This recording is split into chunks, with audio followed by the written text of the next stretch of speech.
Hi, I'm Dr. Hans Toki, and this is another social insight. I'm gathered outside here today by the side of my house, but I like being out here in the beautiful sunshine and nature with the birds singing and chirping. You might hear a little bit of traffic in the background, but it is sort of a religious experience. I feel good. It does something for my emotions and my well-being. So today's topic is, what is religion?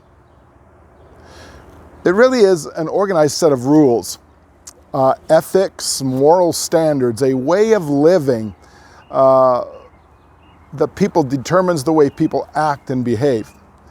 So you might have a set of ethical rules, you might have a set of moral rules, you might have a listing of do's and don'ts and so forth, or there might be some kind of an honor code that we'll talk about later that makes you live in a certain way of life. But really it creates a way I do life, or a way you would do life.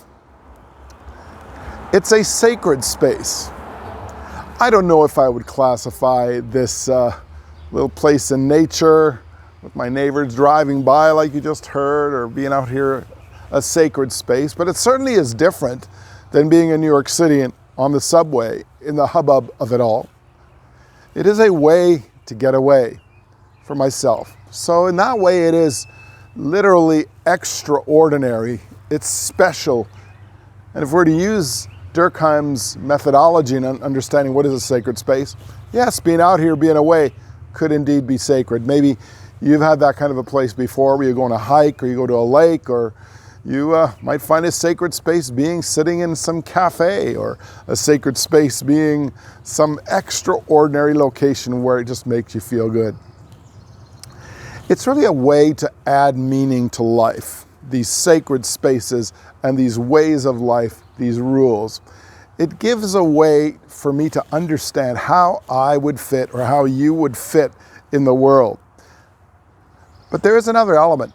This idea that there's a belief in a world beyond this material world. So yes, I might have these leaves and these things I can touch and feel, but I can't see that this is alive in and of itself. But I know it is alive because I've been informed and told that it is alive and a living thing. So science will tell me this.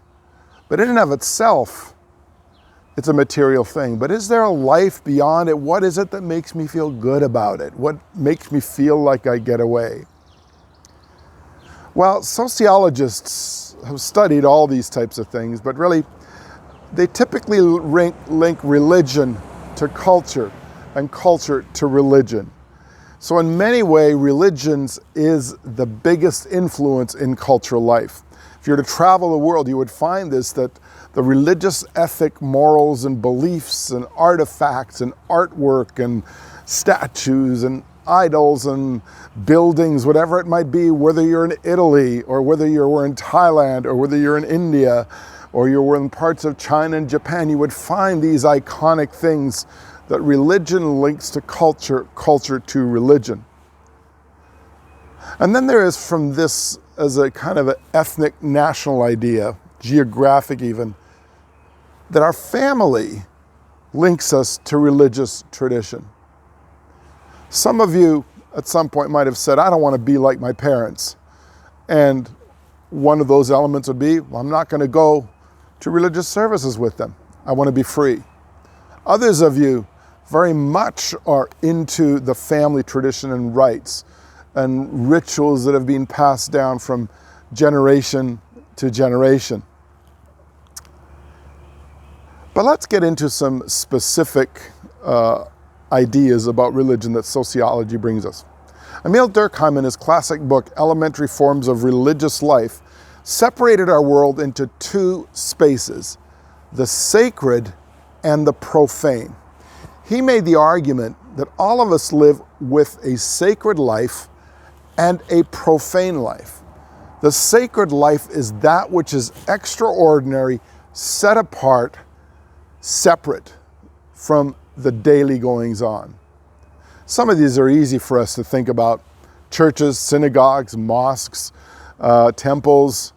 But there's sacred spaces that we know are there, but can change. For instance, have you Ever gone past a telephone pole and you've seen flowers all around it, or balloons on it, or signs, and it's a memorial, somebody passed away there? Or you've been walking a block and there you can see someone with blue balloons, it's a boy, or red balloons, it's a girl. I remember myself in this house behind me when our first grandchild was coming home. I fell into this whole thing and I had to go and buy It's a Boy balloon, and I hung it from my mailbox just around the corner here, and so proud of being a grandpa for the first time. And it was a sacred moment, a separate, extraordinary time. But then there's the profane world, the regular life, the street life. It comes from a Latin understanding of street. Profanity we get out of this street language. So I'm not going to suggest here that we mean vulgar language. What we mean is common street type lingo. So what is not sacred or religious, but profane.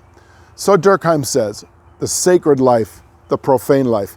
And all of us live within a dynamic. Indeed, I would say it maybe even looks like this, that we have segmented times when, yes, if this represents sacred, this represents profane, that the two kind of mix. I find it interesting these days in some of our religious spaces, we can find sacred and profane at the same time. For instance, someone can be going to a religious service during the day and in the evening attending a bingo night, or during the day going towards a game time with the senior center, and in the evening attending a Bible study, and so on and so forth. So even this kind of world intersects. But then there is the taboo. The taboo, things you just do not do. So there are some of these in society. Across various different types of societies, we found become morals and ethics that are to live by. So for instance, in gang life in LA, it's been known that what you do not do in a drive-by is shoot at grandma's house, nor in places where there's children. Why? Because we all need a place of refuge, and we all need to sustain our people. So if you happen to do a shooting and you go after grandma's house, or you go after the places where there's children, you will be tabooed in jail. You'll be outed out of the gang. I make a more simple version of this when I teach my students, and I challenge someone in the class, let's go for a drive in a car, and I'm going to buy you the fanciest car. And then I take them on a journey of 3 different crisis scenarios. The first one on this brand new car, a Maserati or whatever it is they hit a mouse or a rat. What will they do? Oh, I'll just clean it off my car. Second scenario, they hit a bird. This actually happened to me once, where a bird was flying and then boom, it hit my windshield, and there I saw the imprint of the bird and feathers flying around. Do I feel worse about the bird than the rat? Maybe, maybe not. Some in New York say the pigeon is just a air rat. Others think, well, a bird can be really it can be a pet. Yes. And I hear the birds chirping. It's nice. I gotta love the birds, not the rats. So we have this aesthetic. Feel a bit worse, but will you go to jail? No. Third crisis. I'm driving this Maserati, showing off to my friends, and I hit a child in the midst of a street party. What will I do? Of course, I have an option here in my Maserati to flee the scene. I can outrun the police, or I can stay. And invariably a student will say, of course I will stay. Well, I said, you didn't stay for the mouse, or you didn't stay for the bird. Why are you staying for the child? So, well, that's the law. Well, what's the law? Well, it's based on morals and ethics in a given society. And in a society like the United States or Canada or most societies around the world, the way you treat elderly and children creates extreme laws in how you behave. So were you to run from the scene of an accident after hitting a child, not only would you be caught from leaving the scene of an accident, but also the idea of hitting a child, and traffic laws. So it is a taboo. So we have sacred, profane, taboo, and our lives exist in those ways. Technically then, there are really three defining terms in this field of sociology religion. The first one is religion is an organized set of beliefs, practices, and rules held by a large group of people in several locations and geographies with a historical pattern.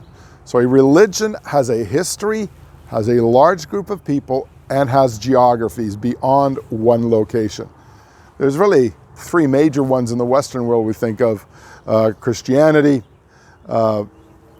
Muslim, and Judaism. But there's others.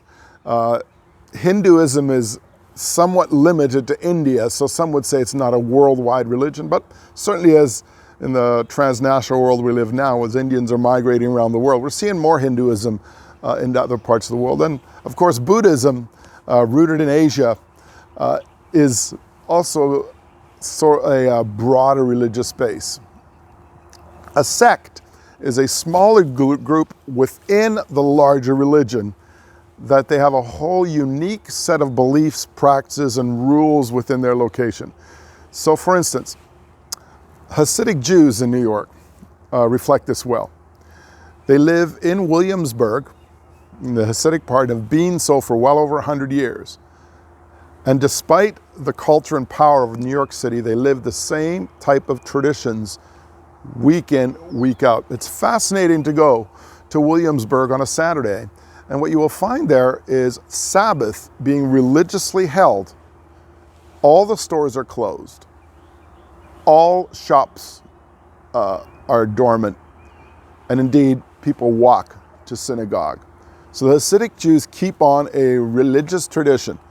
But New York is seen as a Jewish city. They're certainly not doing that in other parts of the city. The Orthodox perhaps to some degree, but the Hasidic is a certain sect. And then there's a cult. A cult deviates from the core beliefs that are held by a religion. So they might even disagree, oppose, and rewrite those rules. An example of this in my city would be the Nation of Islam, who will use Islam and Bible to create a set of beliefs and rules based upon black racist practices. And this becomes disconcerting for someone like myself. I remember being in Herald Square at one time, right in front of Macy's, minding my own business, and because I was the white guy, in their outfits and so on, they start railing away as me, as the enemy, as the white oppressor, and so on. I'm realizing they're quoting the Bible. And I'd grown up with the Bible, and I said, this is not the Bible I understood. So here we have a cult that has shifted and changed the truths to their own agenda. And I think there's lots of groups like this, but I'm not going to go ahead and name them. I'll maybe illustrate one other one. Is I have numbers of Muslim students, and they get troubled by the cult groups, as they would call it, that are terrorists.